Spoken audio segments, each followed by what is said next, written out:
Bonjour et bienvenue dans un nouvel épisode de mon podcast sous l'auspice des Muses. Je suis Céline de la Célinatech et aujourd'hui, je dois vous faire mes excuses les plus sincères car j'ai oublié de tourner et de monter et de publier mon épisode de podcast hier. La raison est simple, la raison est très très simple, c'est que cette fille qui est moi, pardon, cumule trop de trucs dans sa vie en fait. Enfin, je veux dire, au bout d'un moment, le temps n'est pas extensible et au bout d'un moment, on ne peut pas tout faire. Et malheureusement, le podcast n'est pas ma priorité absolue, car ma priorité absolue, c'est d'avancer mon roman tous les jours. Et ça, déjà, j'ai du mal. Donc, pour vous dire. Mais après, quand je rate... Ah, peut-être c'est la thématique du podcast du jour. Quand je rate une session d'écriture, généralement c'est par choix et je l'échange contre une session de self-care, je m'occupe de moi quoi. Par exemple lundi j'ai pas fait ma session d'écriture, mais au lieu de faire ma session d'écriture, je voulais découvrir un oracle que j'ai acheté et j'ai fait du dessin. Ouais, j'ai fait vraiment des activités de ressources, de ressources.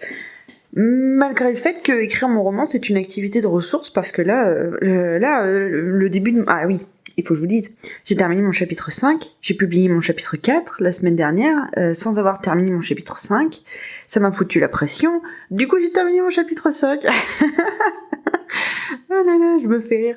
Et en fait, mon chapitre 5, je me rends compte que c'est le chapitre sur lequel j'ai mis le plus de temps. Vraiment, genre j'ai mis 2 mois à l'écrire, je crois, hein, mon chapitre 5. Et c'est la première fois que ça m'arrive. Et en même temps, honnêtement, mon chapitre 5, c'est le... Franchement, c'est le meilleur. C'est le meilleur que j'ai... Enfin, en tout cas, c'est celui qui me plaît le plus. Je trouve que la manière dont j'écris, enfin mon style dans le chapitre 5... les thèmes abordés, etc. Enfin, bref, j'aime tout du chapitre 5. Et donc j'ai entamé mon chapitre 6, et mes personnages reviennent à la civilisation, dans le sens où ils vont... là, ils étaient en train de s'apprivoiser tous les deux,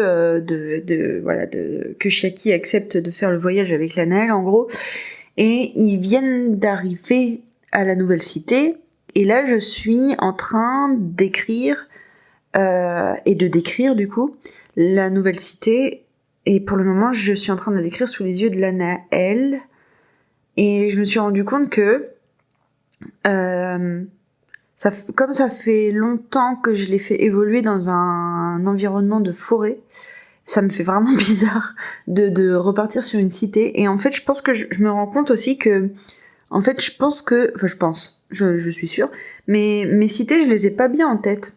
Je crois que je me les représente pas hyper bien.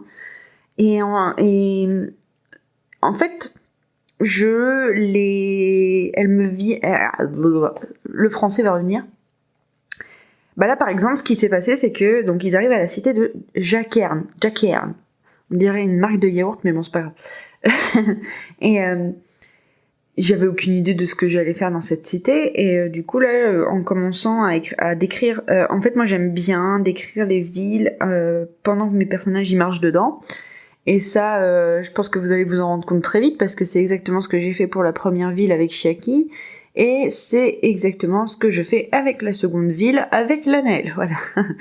Mais donc j'avais pas trop d'idée de comment j'allais imaginer cette cité, parce que j'avais envie de pas du tout faire la même cité que la première, parce que la carte de mon continent, enfin de mon pays, commence à être assez claire dans ma tête, et du coup il y a vraiment cette idée que la première ville dans laquelle il y a Chiaki et l'Anaël, c'est une ville un peu paumée, au sein des forêts, au sein de...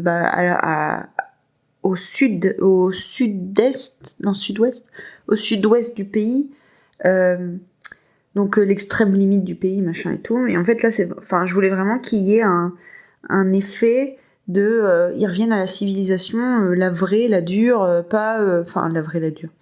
la vraie civilisation du pays, pas une cité qui semble marginale en fait. Et vous comprendrez pourquoi en fait je fais ça, parce que il faut que ça ait écho à comment dire.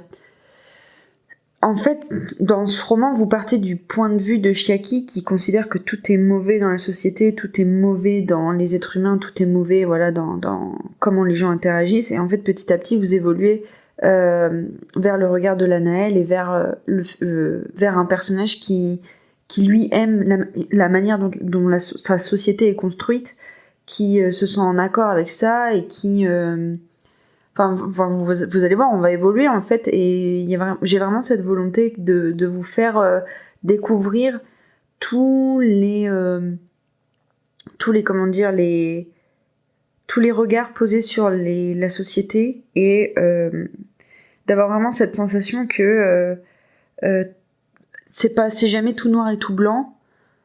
Et mon but en fait, c'est qu'à la fin du tome 1, vous ayez tous les enjeux politiques du pays.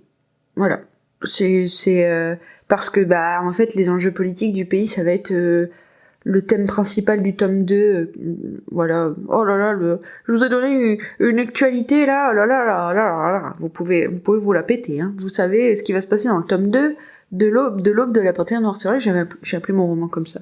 Bref. Sous l'hospice des muses, l'aube de la Panthère Noire, j'aime vraiment les phrases longues.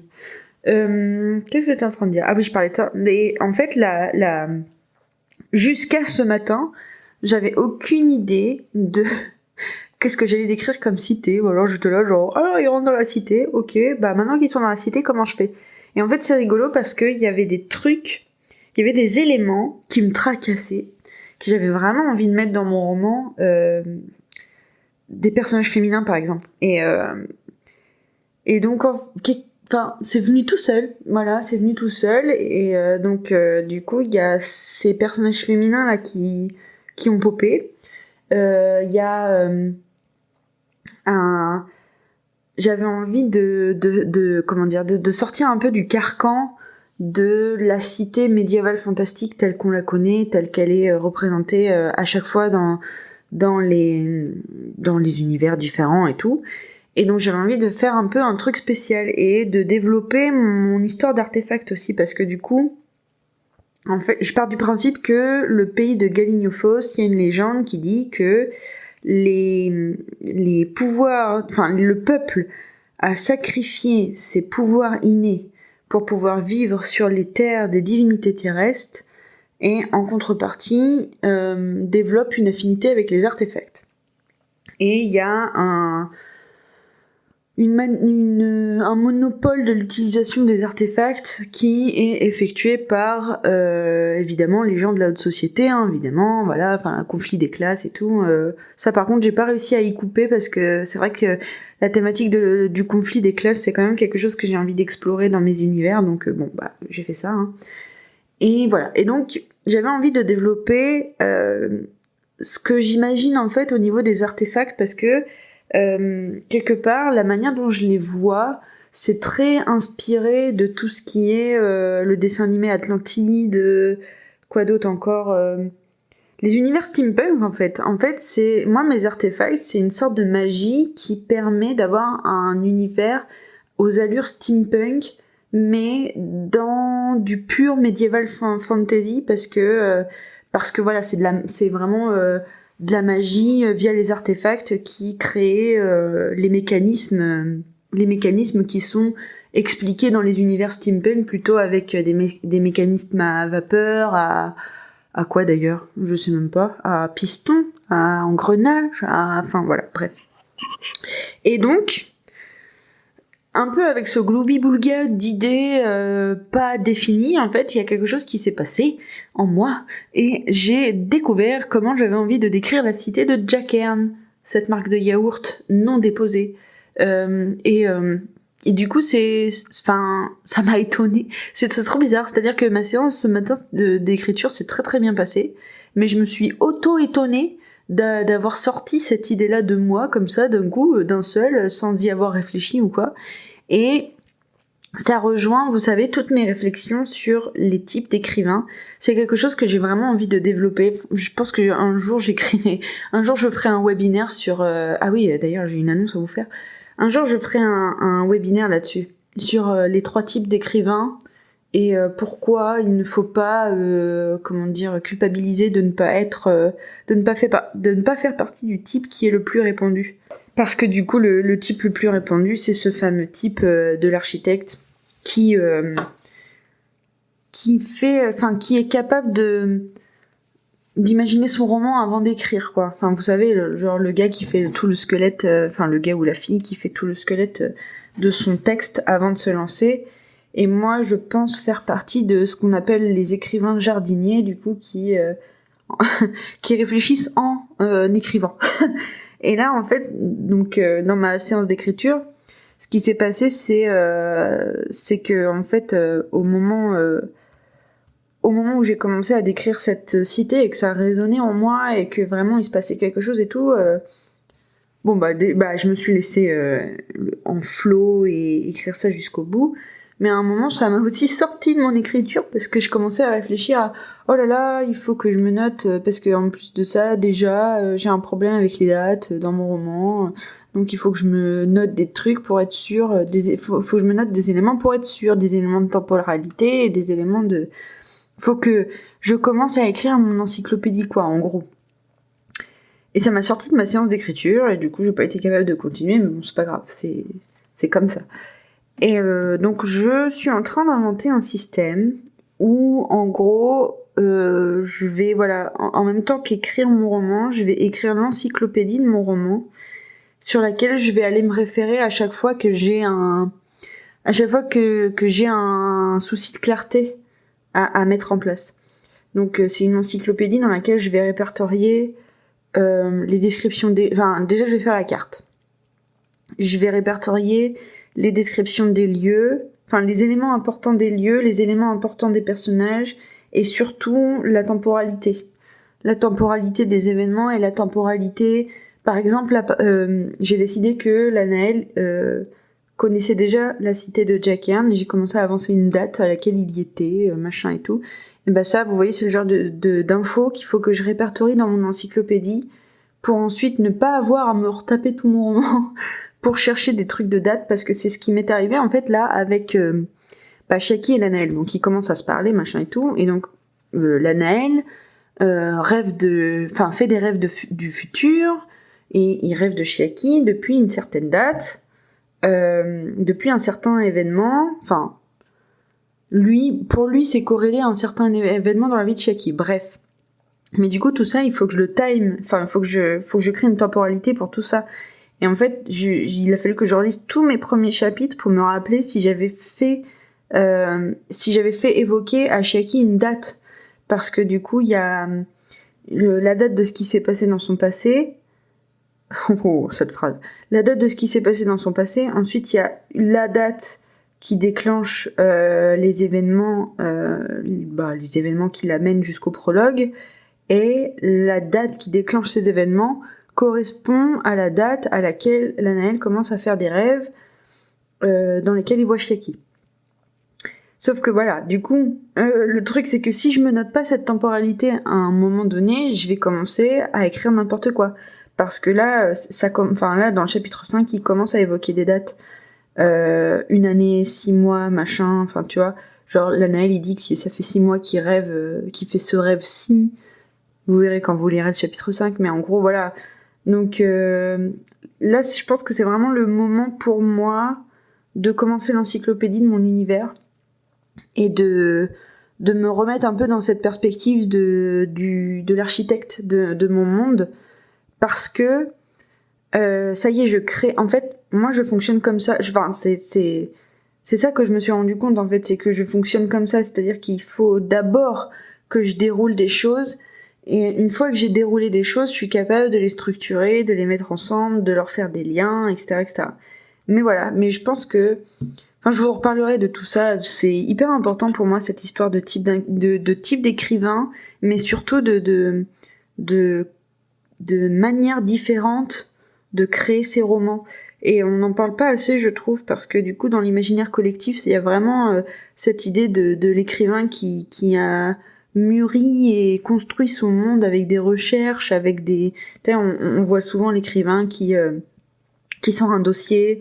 Les écrivains historiques d'ailleurs, c'est souvent les écrivains historiques qui passent dans des petits reportages comme ça ou un truc comme ça, puis ils sortent des dossiers, et puis tu vois qu'ils tournent les pages et qu'ils te disent moi j'ai lu toutes les pages Wikipédia sur la manière dont on faisait caca au XVIIe siècle et tout, enfin vous voyez, et enfin du coup moi je me suis jamais retrouvée là-dedans, ce qui fait que je comment dire, j'ai l'impression d'avoir ma méthode à créer en fait, j'ai l'impression d'avoir vraiment ma méthode d'écriture à long terme à créer, parce que je me suis jamais retrouvée dans toutes celles qu'on m'a proposées dans ma vie, et celles qui me correspondent n'existent pas, donc c'est à moi de les créer. Voilà, et ben écoutez, c'était une super...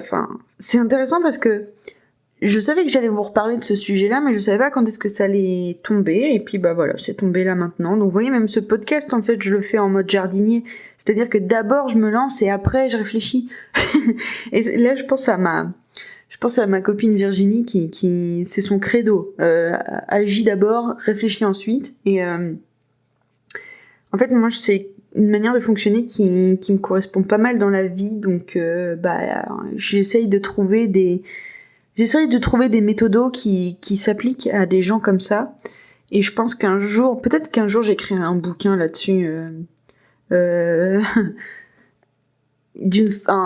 y a une phrase qui m'avait marqué dans le roman Eragon de Christopher Paolini. Et à un moment, Eragon, donc qui est le jeune dragonnier fou du roman, à un moment il discute avec son mentor, donc sa version à lui de Gandalf quoi, mais en mode en fait faut pas que je vous spoil, mais son mentor, mais en gros Christopher Paolini, je trouve qu'il a fait un truc sympa, il a réussi à casser, à travailler dans ce schéma quelque chose de très sympathique que j'avais beaucoup aimé.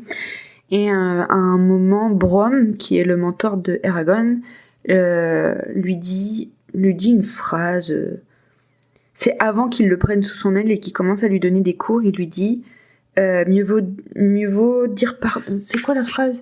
Mieux vaut demander pardon que demander permission, ou un truc comme ça. Mieux vaut demander pardon que demander la permission. Et une fois que Brom prend Eragon sous son dans son enseignement et tout, Eragon il fait sa tête brûlée, il fait des choses machin et tout, et à un moment il regarde son mentor dans les yeux et il lui dit mieux vaut dire pardon que demander la permission. Et là le mentor il se retrouve face à ces contradictions et il fait whoopiting, mais moi je l'ai pas eu le CAPES pédagogique des jeunes têtes brûlées qui agissent avant de réfléchir. Donc voilà, donc moi j'aimerais écrire un manuel de comment est-ce qu'on s'organise et comment est-ce qu'on fait dans la vie quand on est quelqu'un qui doit d'abord agir pour créer sa réflexion. Voilà. Et sinon, pour terminer cet épisode, une annonce comme ça, sans transition aucune, car je n'ai aucune idée de comment faire une transition. Je vais sortir mon offre, le Cercle des écrivains de demain sort le lundi 7 octobre, donc c'est la semaine prochaine. Pour ceux qui écoutent le podcast le jour où il sort. Ah oui, d'ailleurs, comment faire? Je réfléchis. Bref.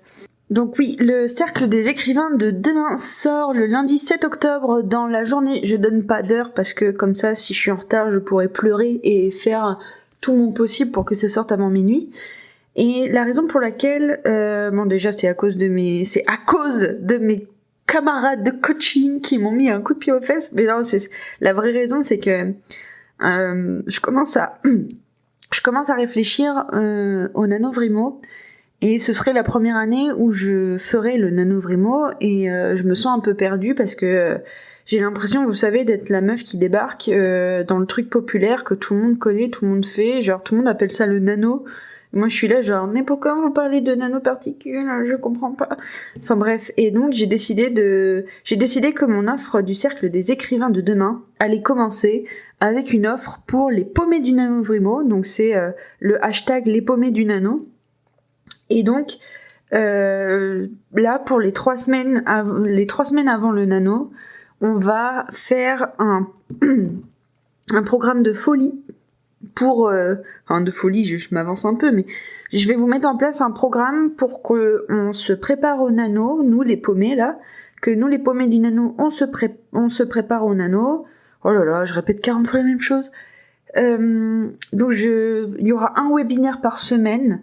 Le premier webinaire sera gratuit et vous emmènera vers l'offre. Je pense que je vais mettre en place aussi enfin, je réfléchis à mettre en place des exercices. J'ai envie de mettre en place des espèces d'exercices de préparation. Donc je vais faire ça. Et surtout, moi je vais vous proposer une autre manière de voir le nano et je vous offre ce que moi j'ai toujours cherché avec le nano, c'est-à-dire un vrai groupe d'écrivains qui sont ensemble et qui ont un esprit de clan autour de la pratique de l'écriture et qui se portent vers le haut pour pour se lancer dans leurs projets, que ce soit des projets de romans, des projets d'essais, des projets de blog, des projets À partir du moment où il faut écrire, vous pouvez faire partie du cercle des écrivains de demain. Donc voilà, donc je me disais quoi de mieux que de commencer avec cette histoire de paumé du nano, parce que pour moi le nano en fait c'est un challenge qui sert à rencontrer du monde, pour moi avant d'être un challenge perso, et je retrouve pas ça, donc j'ai décidé que j'allais le faire. Voilà, donc rendez-vous le lundi 7 octobre, je vous publierai un podcast qui résume l'offre dans sa globalité et qui vous enverra vers le lien d'achat. Et d'ici là, portez-vous bien, écrivez bien et faites des tests de personnalité pour savoir quel type d'écrivain vous êtes. Allez, ciao!